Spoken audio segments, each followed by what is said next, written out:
strike into the crowd.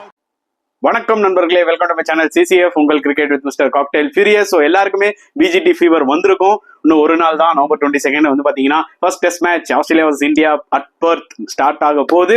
So நிஜமாவே ரொம்ப இன்ட்ரெஸ்டிங்காக இருக்க போகுது இந்த சீரீஸ்க்காக தான் வந்து பார்த்தீங்கன்னா ரொம்ப ஆவலுடன் எல்லாருமே வெயிட் பண்ணிட்டு இருந்தோம். நிறைய பேர் ஆக்சுவலாக கமெண்ட்ஸ்ல கேள்வி கேட்குறீங்க, bro India WTC finals qualify ஆகணும்னா எத்தனை மேட்ச் வின் பண்ணணும்னு. நல்லா புரிஞ்சுக்கோங்க, எப்போ இந்தியா நியூசிலாண்டோட 3-0 தோத்தாங்களோ அப்பவே இந்த WTC ஃபைனல் வந்து பார்த்தீங்கன்னா கனவா தான் போயிடுச்சு. ஸோ அதுல ரொம்ப போட்டு மண்டையை உடைக்காம இந்த பிஜிடி சீரீஸை பார்த்து என்ஜாய் பண்ணுங்க. நான் அப்படிதான் பார்க்க போறேன், புரியுதா உங்களுக்கு?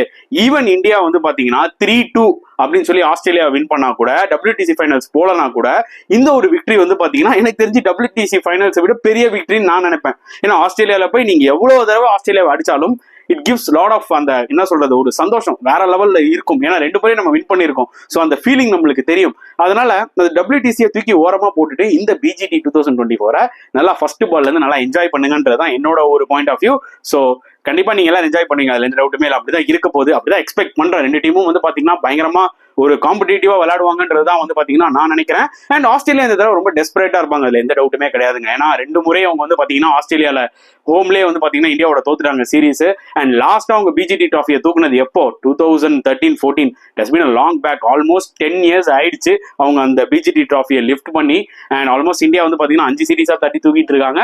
ஸோ அவங்க ரொம்ப டெஸ்பரேட்டா இருப்பாங்க. இந்தியா பொறுத்த வரைக்கும் பாத்தீங்கன்னா அதாவது முக்காவாசி பிளேயர்ஸ் எல்லாம் அவுட் ஆஃப் ஃபார்ம்ல இருந்து தான் வராங்க. ஸோ டிரான்சிஷன் பீரியடும் ஸ்டார்ட் ஆயிடுச்சு. இந்தியாவோட கீ பிளேயர்ஸ் எல்லாருமே வந்து பாத்தீங்கன்னா அவங்களோட அந்த லாஸ்ட் ஸ்டேஜ் ஆஃப் கெரியர்ல இருக்காங்க. கொஞ்சம் லைட்டா ஃபேட் ஆகிட்டே வராங்க. ஸோ இந்த ஒரு பர்டிகுலர் இந்தியன் டீமை பார்க்கும் போதுல ஆஸ்திரேலியாவை டாமினேட் பண்ணுமா அப்படின்னு கேட்டீங்கன்னா சத்தியமா இல்லைன்னு தான் தோணும். பட் இந்தியா பொறுத்த வரைக்கும் பாத்தீங்கன்னா எப்பவுமே ஆஸ்திரேலியால போய் ஆஸ்திரேலியா விளையாடும் போது ரீசெண்ட் டைம்ஸ் அவங்களோட கேமை காமிச்சிருக்காங்கன்னு தான் கண்டிப்பா நம்ம சொல்லியே ஆகணும். இந்த முறை காமிப்பாங்களா, அதுக்கு நம்ம வெயிட் பண்ணி தான் பார்க்கணும். பிகாஸ் இந்தியா வந்து நம்ம வந்து அன்எக்ஸ்பெக்டடா பெர்ஃபார்ம் பண்ணுவாங்க ஆஸ்திரேலியால. அது நீங்க எப்படின்னே சொல்ல முடியாது. நீங்க வந்து எவ்வளவுக்கு எவ்வளவு இந்தியா அண்டர் டாக்ஸா இந்த சீரீஸ்குள்ள நுழையிறாங்களோ அவ்வளவுக்கு எவ்வளவு இந்தியாவுக்கு தான் அட்வான்டேஜ் நான் சொல்லுவேன். ஏன்னா இந்தியா 5-0 தோக்க போகுதுன்னு தான் நிறைய பேர் சொல்லிட்டு இருக்காங்க. என்ன கேட்டீங்கனாலே நான் ப்ரெடிக்ஷன்லாம் சொல்ல மாட்டேன். என்னைக்குமே BGT மாதிரி ஒரு சீரீஸ், ஆஷஸ் மாதிரி ஒரு சீரீஸ், அண்ட் ஒரு வேர்ல்டு கப்பா இருக்கட்டும், ஒரு ICC ஈவெண்ட்டுக்கு என்னைக்குமே நான் வந்து ப்ரெடிக்ஷன் சொல்ல மாட்டேன். ஏன்னா எப்படி வேணாலும் மாறும், புரியுதா உங்களுக்கு? ஸோ அந்த வகையில ஓவராலா பார்க்கும்போது Australia looks stronger squad. And மென்டலியும் வந்து பாத்தீங்கன்னா அவங்க எல்லாருமே வந்து பர்ஃபெக்டா இருக்கிற மாதிரி தெரியுது. ஏன்னா இந்தியா வந்து 3-0 ஹோம்ல தோத்துருக்காங்க. அந்த ஒரு பெயின் வந்து பாத்தீங்கன்னா இன்னி வரைக்கும் அந்த பிளேயர்ஸ்க்கு இருக்கும். So it's going to be really tough, அதுல எந்த டவுட்டுமே கிடையாது. ஸோ முக்கியமான ஒரு கட்டத்துக்கு நம்ம உள்ள நுழைவோம். ஸோ பெர்த் டெஸ்ட் மேட்ச் எப்படி இருக்க போகுது? ஸோ பெர்த்னாலே உங்களுக்கு தெரியும், பேக்கால் ஆடல இவங்க விளையாடுறது வந்து பாத்தீங்கன்னா டிஃபரன்ட் ஸ்டேடியம் ஆப்டஸ்ல இந்தியா ஆல்ரெடி வந்து பாத்தீங்கன்னா ஒரு டெஸ்ட் மேட்ச் விளையாடி இருக்காங்க 2018 சீரீஸ்ல. அதுல வந்து விராட் கோலி கூட ஒரு செஞ்சுரி போட்டாரு. அன்பார்ச்சுனேட்லி அந்த மேட்ச் இந்தியா தோத்துட்டாங்க. ஸோ 4-5 டெஸ்ட் மேட்ச் தான் இந்த ஆப்டஸ் ஸ்டேடியம்ல நடந்திருக்கு. ஸோ அதுல வந்து பாத்தீங்கன்னா ஆப்வியஸ்லி பேஸ் போலர்ஸ் கண்டிப்பா பயங்கரமா எஃபெக்டிவா இருந்திருக்காங்க. பட் நேதன் லைன் வந்து பாத்தீங்கன்னா 27 விக்கெட் என்னவோ எடுத்திருக்காரு. ஸோ 2 5-4 வேற எடுத்திருக்காரு. அதனால ஸ்பின்னர்ஸ் டோட்டலி அவுட் ஆஃப் ஈக்குவேஷனா அப்படின்னு கேட்டீங்கன்னா அப்படி கிடையாது. But at the same time நீங்க இந்த பிச்சில் 2 ஸ்பின்னர்ஸ் சொல்லலாம்னு என்ன கேட்டீங்கன்னா ஐ டோன்ட் திங்க் சோன்றதா இது என்னோட பாயிண்ட் ஆஃப் வியூ. புரியுதா உங்களுக்கு? நீங்க ஒரு ஸ்பின்னர் வச்சு விளையாடுங்க, அது எந்த டவுட்டுமே கிடையாது. பட் போக போக எப்படி ஆஸ்திரேலியா அண்ட் சவுத் ஆப்பிரிக்கா கண்டிஷன்ஸ்லாம் விக்கெட்லாம் எப்படி தெரியுமா, போக போக பிச்சு ஃபாஸ்டா ஆகிட்டே இருக்கும். ஸோ பேட்டிங் இன்னுமே டிஃபிகல்ட் ஆகிட்டே இருக்கும். ஃபர்ஸ்ட் இனிஷியல் அந்த 1 டே வந்து பாத்தீங்கன்னா கொஞ்சம் பெட்டரா இருக்கும் பேட்டிங். 2வது நாள்ல இருந்து இன்னுமே பால் வந்து பாத்தீங்கன்னா ஸ்கிட் ஆகி வர ஆரம்பிக்கும், பிச்சு ஃபாஸ்டா ஆரம்பிக்கும். இதுதான் டிபிக்கலான ஆஸ்திரேலியன் விக்கெட்ஸ். ஸோ அதனால அதை நம்ம எக்ஸ்பெக்ட் பண்ணிருக்கலாம். எந்த டீம் டாஸ் வின் பண்ணதோ பேட்டிங் ஆடுறதா ஒரு best option. So green wicket நல்ல பவுன்ஸோட ஒரு விக்கெட்டை தான் கொடுக்க போறாங்க. ரிப்போர்ட்ஸ் எல்லாம் பார்க்கும்போதே கிளியரா தெரியுது. அண்ட் வெதர் எடுத்துக்கிட்டீங்கன்னா 5 நாளுமே சூப்பரா இருக்குங்க. மேபி நேத்து இன்னைக்கு லைட்டா மழை பெஞ்சிருக்கலாம். பட் நெக்ஸ்ட் 5 டேஸ்க்கு வந்து பாத்தீங்கன்னா வெதர் பர்ஃபெக்டா இருக்கு. ஸோ ரிசல்ட் வந்து பாத்தீங்கன்னா கன்ஃபார்மா இருக்கு. ஸோ மழையால வந்து கேம் பாதிக்காதுன்றதான் நான் கண்டிப்பா சொல்லிக்கிறேன் இந்த வீடியோல. அண்ட் அடுத்தது ஆப்வியஸ்லி இந்தியாவோட பிளேயிங் லைனப், ஆஸ்திரேலியாவோட பிளேயிங் லைனப் என்னவா இருக்க போகுதுன்னா அதுக்கு முன்னாடி சின்னதா நம்ம ஸ்குவாட ஒரு அனலைஸ் பண்ணிடுவோம். எஸ், நான் ஆல்ரெடி ஒரு வீடியோ போட்டிருக்கேன், பார்க்காதவங்க அதுக்கு போய் செக் பண்ணிக்கோங்க.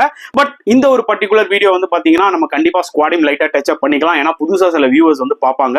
ஸோ அவங்களுக்குமே இன்னும் கொஞ்சம் யூஸ்ஃபுல்லா இருக்கும். ஸோ நான் என்ன சொல்ல வரேன்னா முதல்ல நம்ம ஆஸ்திரேலியன் ஸ்குவாடை பத்தி டிஸ்கஸ் பண்ணலாம். ஏன்னா ஆஸ்திரேலியன் ஸ்குவாட் எடுத்துக்கிட்டீங்கன்னா அவங்க ஃபர்ஸ்ட் டெஸ்ட் மேட்ச்சுக்கு மட்டும் தான் ஸ்குவாட் அனௌன்ஸ் பண்ணிருக்காங்க. அதாவது அந்த 13 மெம்பர் ஸ்குவாட். ஸோ அதை 1 by 1 பார்க்கலாம். ஸோ ஆஸ்திரேலியாவோட ஸ்குவாட் ஃபர்ஸ்ட் யாருன்னு பாத்தீங்கன்னா Pat Cummins captain, Scott Boland, Alex Carey wicket keeper, Josh Hazlewood, Travis Head, Josh Inglis backup wicket keeper, Usman Khawaja, Marnus Labuschagne, Nathan Lyon, Mitchell Marsh, Nathan McSweeney and Steve Smith, Mitchell Starc. So இந்த ஒரு particular ஆஸ்திரேலியாவோட ஸ்குவாடை பார்க்கும் போதுல ஸ்ட்ராங்கா தான் இருக்கு, அதுல எந்த டவுட்டுமே இல்லை. பட் ஒரே ஒரு விஷயம் தான், அவங்களோட ஓப்பனிங் ஸ்லாட் தான் வந்து பாத்தீங்கன்னா லைட்டா ஜிட்டரியா இருக்கிற மாதிரி இருக்கு. ஏன்னா இதுக்கு முன்னாடி டேவிட் வார்னர் வந்து பண்ணிட்டு இருந்தாரு.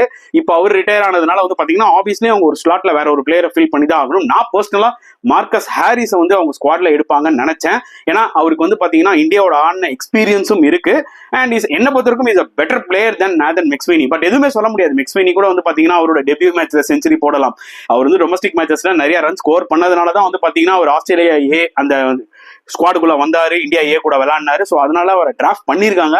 ஸோ 13ல கண்டிப்பா அவர் தான் வந்து ஓபன் பண்ண போறாரு, அதுல எந்த டவுட்டுமே இல்லை. ஸோ அது ஒரு சேலஞ்ச் கண்டிப்பா இருக்கும். ஸோ இப்போ நெக்ஸ்ட் வந்து பாத்தீங்கன்னா இந்தியா ஸ்குவாடை பத்தி நம்ம டிஸ்கஸ் பண்ணலாம். இந்தியா ஸ்குவாட் நல்லா ஞாபகம் வச்சுக்கோங்க மக்களே. அவங்க வந்து ஒரு டெஸ்ட் மேட்சோ இல்லை 2 டெஸ்ட் மேட்சோ 3 டெஸ்ட் மேட்ச்க்கோலாம் ஸ்குவாட் அனௌன்ஸ் பண்ணல.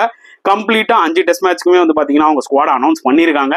அண்ட் அதுல முக்கியமா பாத்தீங்கன்னா Rohit Sharma first test match விளையாட மாட்டார். ஏன்னா அவருக்கு வந்து 2வது குழந்தை பிறந்திருக்கு. ஸோ அந்த டைம் வந்து பாத்தீங்கன்னா அவருக்கு சரியா செட் ஆகல. He wants to spend some time with his family. So not a big issue. Second டெஸ்ட்ல இருந்து அவர் அவைலபிளா இருப்பாரு. ஸோ இந்த ஒரு டெஸ்ட் மேட்ச் வந்து பாத்தீங்கன்னா ஜஸ்பிரீத் பும்ரா தான் கேப்டன் பண்ண போறாரு. பட் நம்ம ஓவரால் ஸ்குவாட பார்ப்போம்.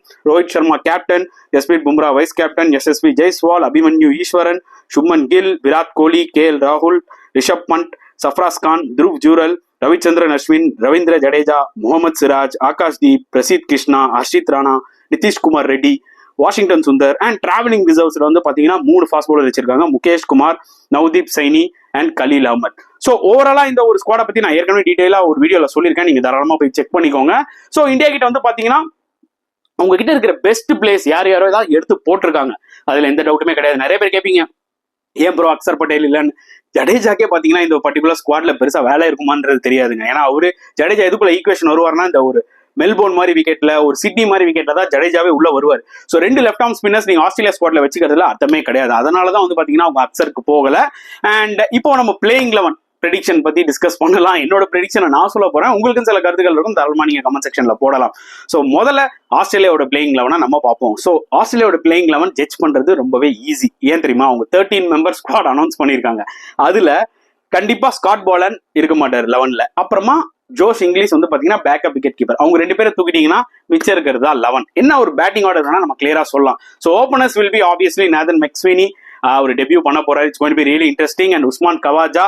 அண்ட் நம்பர் 3ல வந்து பாத்தீங்கன்னா Marnus Labuschagne. And number 4 Steve Smith.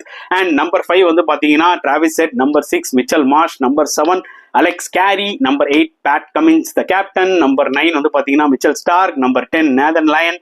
And number 11 Jose Hazlewood. So ஒரு பவர் பேக்ட் டீம்னு கண்டிப்பா சொல்லலாம். ஸோ இந்த மாதிரி ஒரு டீமை இந்தியா ஆல்ரெடி ஃபேஸ் பண்ணியிருக்காங்க. அதனால வந்து அவங்களுக்கு இது ஒன்றும் புதுசா இருக்காது. ஃபேஸ் பண்ணி மேட்சஸும் வின் பண்ணிருக்காங்க, சீரீஸும் வின் பண்ணிருக்காங்க ஹோம் கண்டிஷன்ஸ்லயே. But still they are going to give you challenges. அதுல எந்த டவுட்டுமே கிடையாது. அவங்க தான் சொன்ன மாதிரி they will be so desperate, எப்படியாவது இந்த முறை பிஜிடியை தட்டி தூக்கணும் அப்படின்னு சொல்லிட்டு. அதனால it's going to be really tough for India. அதுல எந்த டவுட்டுமே இல்லை இந்த பெர்த் கண்டிஷன்ஸ்ல. அண்ட் நல்லா ஞாபகம் வச்சுக்கோங்க எவ்வளவு கிளவரா பிக்சர்ஸ் போட்டிருக்காங்க பாருங்க ஆஸ்திரேலியா. பிகாஸ் லாஸ்ட் டைம்லாம் பாத்தீங்கன்னா இந்தியா முதல் மேட்சஸ் ப்ராபப்ளி ஆடிலைட்ல ஸ்டார்ட் பண்றாங்க, ஓகேங்களா? அதுக்கப்புறம் கொஞ்சம் மெல்போர்ன் வரும், லாஸ்டா சிட்னி வரும், நடுவில் ஒரு பிரிஸ்பேனோ இல்ல பெர்த்தோ உள்ள சொருகுவாங்க. பட் இந்த வாட்டி பாத்தீங்கன்னா ஃபர்ஸ்ட் டெஸ்ட் மேட்சே பெர்த்ல வச்சுட்டாங்க. ஆப்வியஸ்லி இந்தியா வந்து பாத்தீங்கன்னா அந்த மாதிரி ஒரு பயங்கரமான ஒரு பேஸ் பவுன்ஸ்ல வந்து கொஞ்சம் ஸ்ட்ரகிள் ஆவாங்க. அதை வச்சுட்டு செகண்ட் ஆடிலைட் வச்சுட்டாங்க, day night test match. Okay, third Brisbane வச்சுட்டாங்க. ஸோ இந்தியா வந்து பாத்தீங்கன்னா ஃபர்ஸ்ட் 3 டெஸ்ட் மேட்சுமே பயங்கரமா சேலஞ்ச் ஃபேஸ் பண்ணுவாங்க. எங்க இந்தியா வில் பி மோர் கம்ஃபர்டபுள்னா Melbourne and Sydney. So Melbourne and சிட்னில தான் வந்து பாத்தீங்கன்னா India will be more comfortable. So அதுதான் உஷாரா என்ன பண்ணிட்டாங்க, மெல்போர்ன் சிட்னியை தூக்கி 4th 5th டெஸ்ட் வச்சிட்டாங்க. ஏன்னா இன்கேஸ் ஆஸ்திரேலியா வந்து டாமினேட் பண்ணிட்டாங்கன்னு வச்சுக்கோங்களேன், பர்த்லயோ ஆடிலைட்லயோ, இந்தியா வந்து பாத்தீங்கன்னா மெல்போர்ன் சிட்னிலயுமே கொஞ்சம் ப்ரெஷர் ஆயிடுவாங்க, ஈவன் தான் அவங்களுக்கு செட் ஆகிற கண்டிஷன்ஸ் மாதிரி இருந்தாலும். ஸோ இது வந்து ரொம்ப டாக்டிக்கலா கிளவரா ஆக்சுவலா அந்த பிக்சர்ஸை வச்சிருக்காங்க ஆஸ்திரேலியா. ஸோ ஆஸ்திரேலியன் பிளேயிங் 11 பார்த்துட்டோம். இந்தியாவோட பிளேயிங் 11 என்னவா இருக்க போகுது, இதுதாங்க மிகப்பெரிய ஒரு சேலஞ்சு. அதாவது இப்போ லேட்டஸ்ட் நியூஸ் நான் பார்த்த வரைக்கும் பாத்தீங்கன்னா நெட்ஸ்ல யார் எந்த பிளேயர்ஸ்க்கு அதிகமா முக்கியத்துவம் கொடுத்துருக்காங்கன்றதெல்லாம் சிலதெல்லாம் சொல்லியிருந்தாங்க. ஷூரா நம்மளுக்கு தெரியும் கேஎல் ராகுல் விளையாட போறாருன்னு. ஸோ ஓப்பனிங் ஸ்லாட் கன்ஃபார்ம்ங்க. ஓப்பனிங்ல எஸ்எஸ்வி ஜெய்ஸ்வால் அண்ட் கேஎல் ராகுல் தான் விளையாட போறாங்க, அதுல எந்த டவுட்டுமே கிடையாது. எப்படி வந்து ரோஹித் சர்மா இல்லையோ அதே மாதிரி தான் சுப்மன் கிலும் வந்து பாத்தீங்கன்னா finger injury, so Perth test he has been ruled out. So number 3ல பார்த்தா படிக்கல் ஆடுற மாதிரி தான் தெரியுது. ஏன்னா படிக்கலும் வந்து பாத்தீங்கன்னா ரொம்ப நேரம் நெட்ஸ் விளையாடி இருந்திருக்காரு. அண்ட் நம்பர் 4ல வந்து பாத்தீங்கன்னா ஆப்வியஸ்லி விராட் கோலி வந்துருவாரு. அவர் மேல எக்ஸ்பெக்டேஷன்ஸ் நிறையவே இருக்கு. ஸோ நம்பர் 5ல வந்து பாத்தீங்கன்னா ரிஷப் பண்ட் வந்துருவாரு. நம்பர் 6ல துருவ் ஜூரல் கண்டிப்பா விளையாடுவார்னு எனக்கு தோணுது. Because Dhruv Jurel as well as Padikkal 2 பேருமே பயங்கரமா ஸ்லிப் கேச்சஸ் எல்லாம் எடுத்துட்டு இருந்தாங்க. ஸோ அதனால ஆப்வியஸ்லி இந்த 2 பேருமே டெஃபினட்டா விளையாடுவாங்க, அது கிளியர் கட்டா தெரியுது. நம்பர் 7ல we can see a potential debutant, that is Nitish Kumar Reddy. So ஒரு ஃபாஸ்ட் போலிங் ஆல்ரவுண்டர் விளையாடும் போதே பாத்தீங்கன்னா இந்தியாவுக்கு it's going to give lot of கான்ஃபிடன்ஸ்ல நம்மளுக்கே வந்து ஒரு புத்துணர்ச்சி கொடுக்கும். இந்தியாவுக்கு பாடுற ஹர்திக் பாண்டியாக்கு அப்புறம் இன்னொரு ஒரு ஃபாஸ்ட் போலிங் ஆல்ரவுண்டர் விளையாட போறான் அப்படின்னு சொல்லிட்டு it is a huge opportunity. It's going to be a huge opportunity for Nitish Kumar Reddy. அதை பக்காவா யூஸ் பண்ணுவாரா ஒருத்தந்து தான் பார்க்கணும். ஸோ நம்பர் 8 இங்கதான் ட்விஸ்ட். என்ன ஸ்பின்னர், வாஷிங்டன் சுந்தரா, ஜடேஜாவா, அஸ்வினா. ஸோ என்ன பொறுத்த வரைக்கும் பாத்தீங்கன்னா I personally want to play Ravichandran Ashwin. ஏன்னா அவர் வந்து ஸ்டீவ் ஸ்மித்துக்கும் மார்னஸ் லாபேஷனுக்கும் சூப்பரா போட்டிருக்காரு. அது எனக்கு ஒரு தாட் இருக்கு. But India will think some other way. அவங்க மேபி ஒரு வாஷிங்டன் சுந்தரா வேணா வச்சுக்கலாம், ஏன்னா அந்த பேட்டிங் டெப்த் இருக்கும்னு சொல்லிட்டு, இல்ல ஜடேஜா கூட வச்சிருக்கலாம். ஸோ அந்த ஒரு ஸ்பாட் வந்து பாத்தீங்கன்னா எந்த ஸ்பின்னர் ஆனாலும் எனக்கு ஒன்றும் பிரச்சனை இல்லை. நான் பர்சனலா அஸ்வின் ஆடுவேன். So this is what is my opinion. And number 9, 10, 11 மூணு fast bowler, that is Jasprit Bumrah, Mohammed Siraj and Akash Deep. புரியுதா உங்களுக்கு? பட் சில நியூஸ் கேள்விப்படுறேன் லைக் ஹர்ஷித் ராணா கூட டெபியூ பண்ணலாம் அப்படின்ற மாதிரி. என்னோட பிளேயிங் லெவன்ல இப்போ ஃபர்ஸ்ட் டெஸ்ட் மேட்ச்ல ஹர்ஷித் ராணாக்கு இடம் இல்லைன்றதுதான் என்னோட பாயிண்ட் ஆஃப் வியூ. அவங்க வேணா எடுக்கட்டும், பட் நான் கண்டிப்பா சிராஜ் எடுத்துட்டு போவேன். ஏன்னா சிராஜ் எக்ஸ்பீரியன்ஸ் இருக்கு, பும்ராவும் நல்லா போடுறாரு, பும்ரா நம்மளோட மெயின் போலர், ஆகாஷ் தீப்பும் நல்லா பண்ணிருக்காரு டீசென்டா. ஸோ இதுதான் என்னோட playing eleven for Australia and India. உங்களுக்கும் சில கருத்துக்கள் இருக்கும், தாராளமா நீங்க கமெண்ட் செக்ஷன்ல போடுங்க. ஸோ ஃபர்ஸ்ட் டெஸ்ட் மேட்ச் நிஜமாவே நல்லா இருக்கும் நான் எக்ஸ்பெக்ட் பண்றேன். எனக்கு என்னன்னா ஒரு 2.5 days 3 daysல கேம் முடிஞ்சிட்டா அது ரொம்ப போர் அடிக்கும். ஒரு 4th day இருக்கும்போது கேம் போச்சுன்னா it's going to be really interesting தான் நான் நினைக்கிறேன். ஸோ ரெண்டு டீமும் கண்டிப்பா டஃப் கொடுப்பாங்க. So let us go with lot of expectations. ஏன்னா அதுதான் வந்து பாத்தீங்கன்னா இந்த பிஜிடில த்ரில் என்ன பாயிண்ட் ஆஃப் வியூல. சோ கைஸ், சோ இந்த வீடியோ பத்தி நீங்க என்ன ஃபீல் பண்றீங்க மறக்காம கமெண்ட் செக்ஷன்ல போடுங்க. இந்த வீடியோ பிடிச்சிருந்தாலும் லைக் பண்ணுங்க, ஷேர் பண்ணுங்க, முடிஞ்சா சப்ஸ்கிரைப் பண்ணுங்க. நெக்ஸ்ட் வீடியோல பார்க்கலாம் ஃப்ரெண்ட்ஸ். until then bye.